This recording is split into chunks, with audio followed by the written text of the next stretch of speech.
বাংলাদেশে কারা ক্ষমতায় আসছে, কেন ক্ষমতায় আসছে, কোথায় তুল্যমূল্য ফ্যাক্টর। প্রায় 90% মানুষ এবারের এই নির্বাচনে তাদের পছন্দের সরকারকে বেছে নেবে ভোটদান প্রক্রিয়ার মাধ্যমে 12ই ফেব্রুয়ারি। বাংলাদেশের তরুণ প্রজন্ম বলছে পয়লা নম্বরে জামায়াত। জামাতে ইসলামী পেতে পারে 37.7% ভোট। বাংলাদেশের 67% মানুষ মনে করছেন হ্যাঁ, দুর্নীতি বাংলাদেশে প্রধান ইস্যু। আওয়ামী লীগের ভোট ব্যাংকের 48% ভোট যেতে চলেছে বিএনপির দিকে।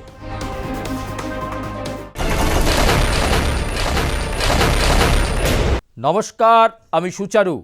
আজকের রণক্ষেত্রে আপনাদেরকে স্বাগত জানাই। আর আজকের রণক্ষেত্র আমরা যে বিষয় নিয়ে আলোকপাত করব, আবার সেই বাংলাদেশ। হাতে গোনা আর কয়েকটা দিন, আর তারপরেই বাংলাদেশে নির্বাচন। এই মুহূর্তে এই বাংলাদেশ নির্বাচনের সবচেয়ে বড় সমীক্ষা, সেই সমীক্ষা সিআরএফ কমিউনিকেশন রিসার্চ অ্যান্ড ফাউন্ডেশনের উদ্যোগে। সেই সিআরএফ অত্যন্ত নিবিড় এবং সূক্ষ্মভাবে তারা বিশ্লেষণ করেছেন বাংলাদেশে কারা ক্ষমতায় আসছে, কেন ক্ষমতায় আসছে, কোথায় তুল্যমূল্য ফ্যাক্টর। বাংলাদেশের তরুণ প্রজন্ম কি বলছে, বাংলাদেশের আপামর জনসাধারণ কি বলছে, এবং ত্রয়োদশ জাতীয় সংসদ নির্বাচনে বাংলাদেশে এবার কোন ইস্যুটা মুখ্য নির্বাচনী ইস্যু, কোথায় কারা দাঁড়িয়ে রয়েছেন, এই বিষয়টা নিয়ে আজকে আমরা আলোকপাত করব। সিআরএফের সেই জরিপ।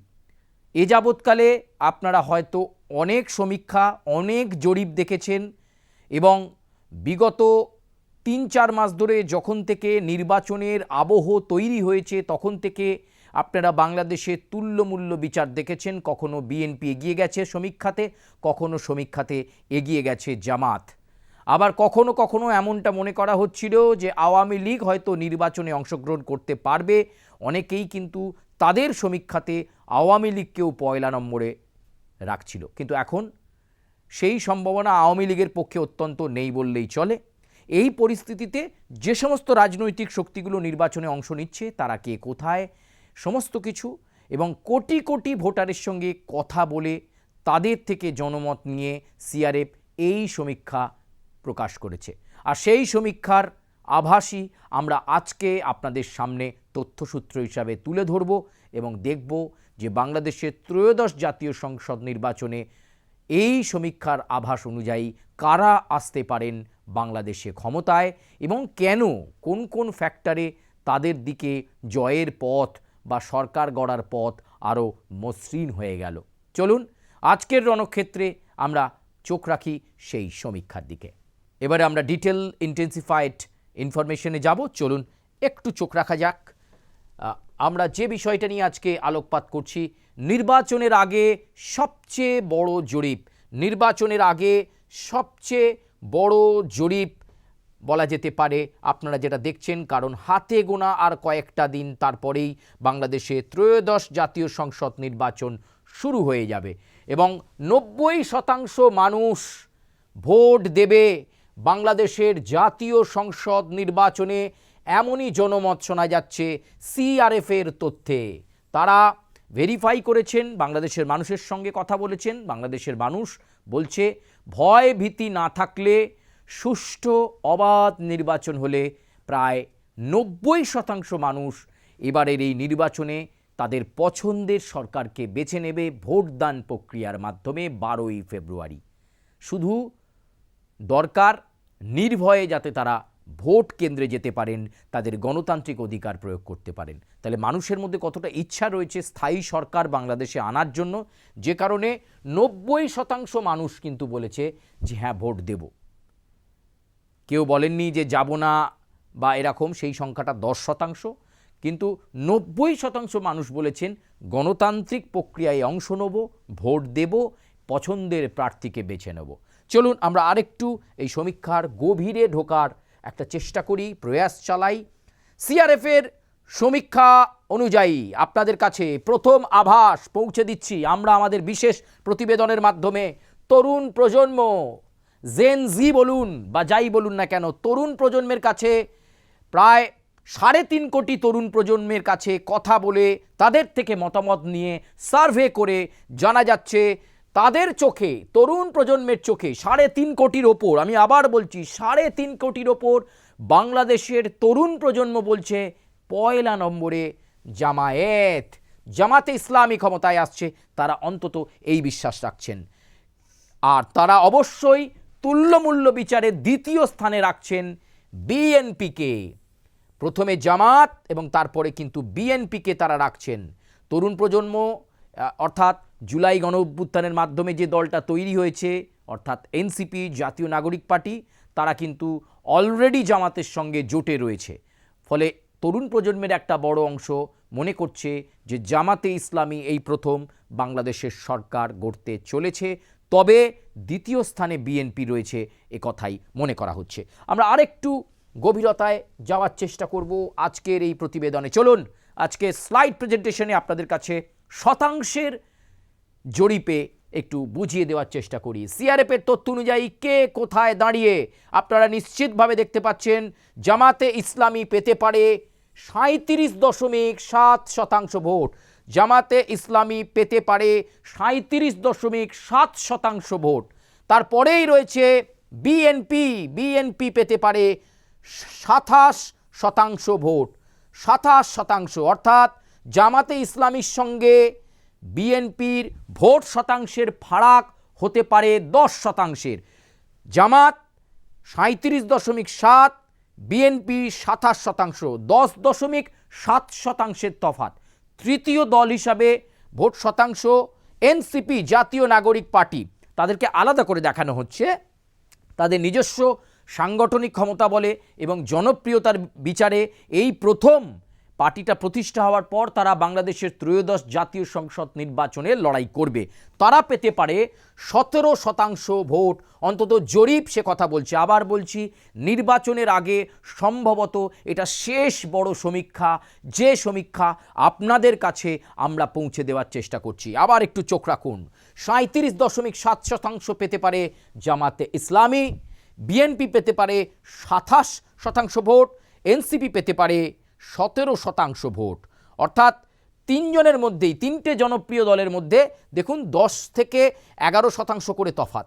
জামাতে ইসলামী 37.7%, বিএনপি 27%, এনসিপি 17% পেতে পারে, অর্থাৎ নাহিদ ইসলামের দল।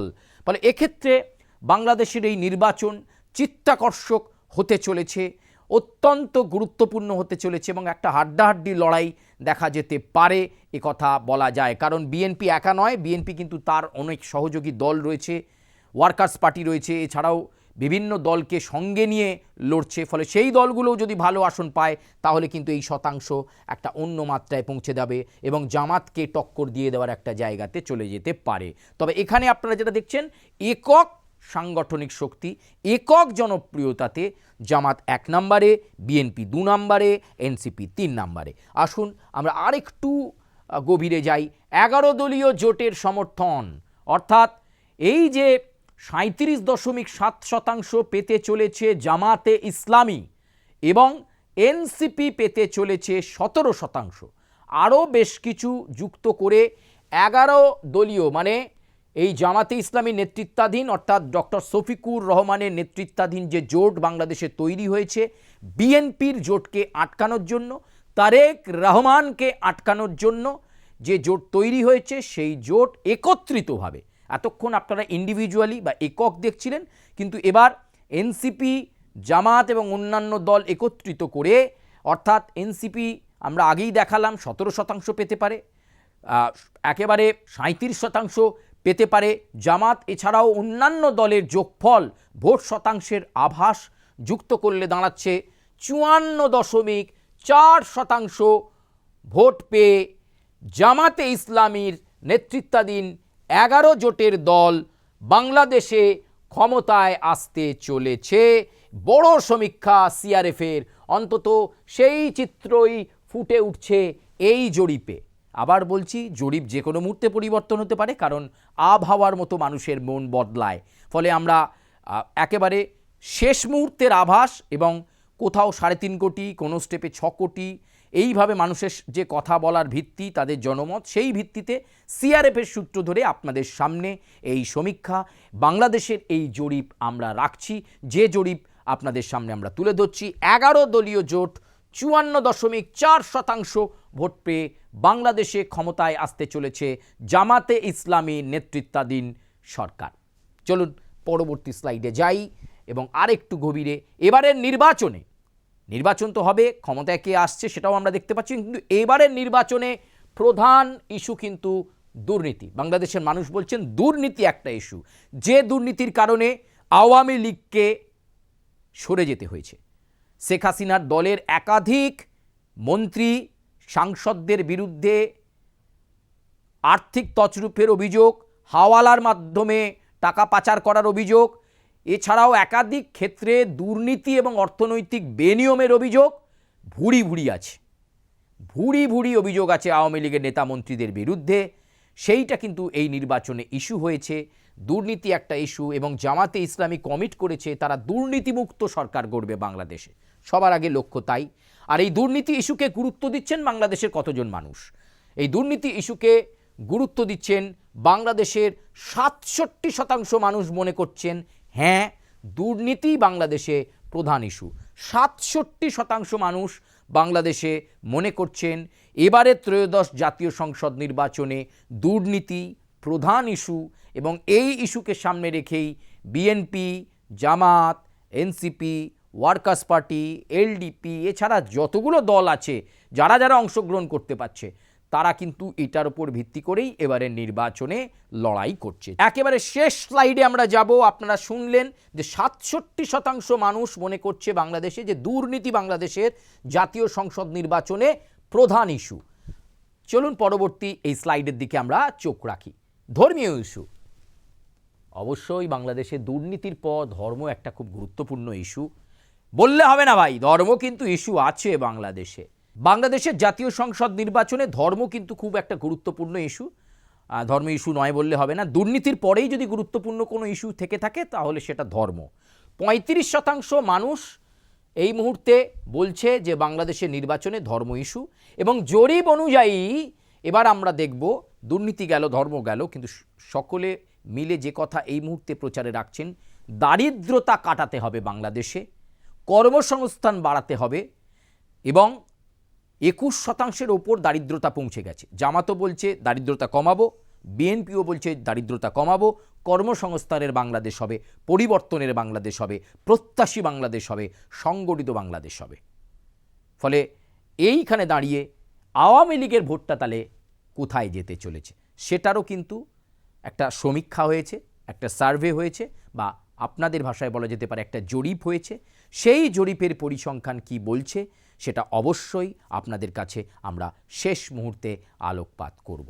আওয়ামী লীগের ভোট ব্যাংকের 48% ভোট যেতে চলেছে বিএনপির দিকে। এটা কিন্তু বিএনপির কাছে একটা বড় ফ্যাক্টর হতে চলেছে। বিএনপির কাছে যেতে চলেছে আওয়ামী লীগের 48% ভোট, আর জামাতের কাছে আওয়ামী লীগের ভোট যেতে চলেছে 29%। সার্ভে রিপোর্ট বা সমীক্ষা বা জরিপের রিপোর্ট এমনটাই বলছে যে আওয়ামী লীগের যারা ভোটাররা রয়েছেন, যারা কর্মীরা রয়েছেন, তারা শেষমেশ 48% মানুষ এমন আছেন যারা বিএনপিকে ভোট দেবেন, তারেক রহমানের দলকে, আর শফিকুর রহমানের দল জামাতকে ভোট দেবেন 29% মানুষ। এটা খুব গুরুত্বপূর্ণ ফ্যাক্টর হয়ে গেল।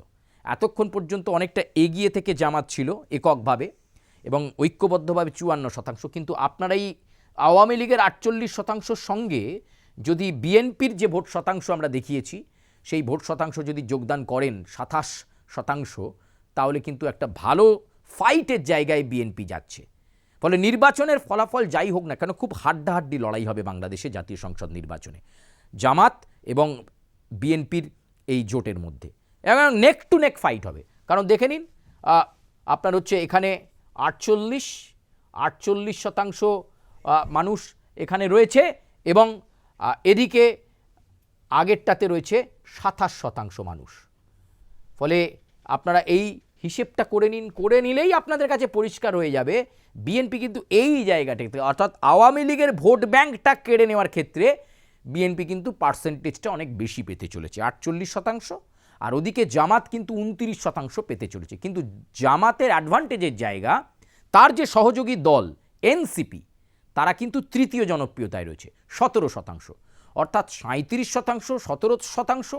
এছাড়াও জামাত এবং এনসিপিকে ছাড়া ওই জোটে কিন্তু আরও 9খানা দল রয়েছে।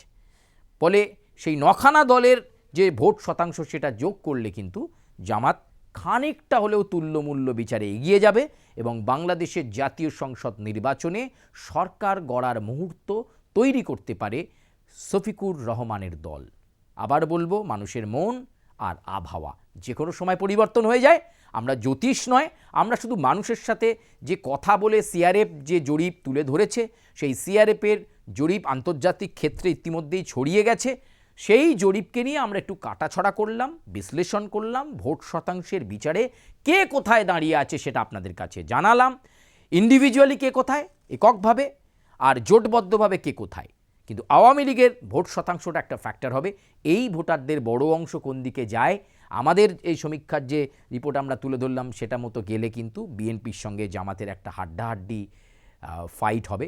যেই বিরোধী হোক সেটা শক্তিশালী বিরোধী হবে জাতীয় সংসদে, এটাই দরকার। এবং স্থায়ী সরকার আসুক এই প্রার্থনা আমাদের পক্ষ থেকে অবশ্যই থাকবে। আপনাদের কাছে এই জরিপ কেমন লাগলো অবশ্যই আপনারা কমেন্ট করবেন, লাইক করবেন, সাবস্ক্রাইব করবেন, বেল আইকনে প্রেস করবেন এবং বাংলাদেশ সংক্রান্ত আরও বিশেষ প্রতিবেদন এবং অবশ্যই নির্বাচনের দিন ঠিক কী ঘটছে প্রত্যেক মুহূর্তের আপডেট আমরা চেষ্টা করব আপনাদেরকে এই রণক্ষেত্রের বিশেষ প্রতিবেদনে পৌঁছে দেওয়ার। আপাতত ধন্যবাদ, বিদায় নিচ্ছি। জয় হিন্দ।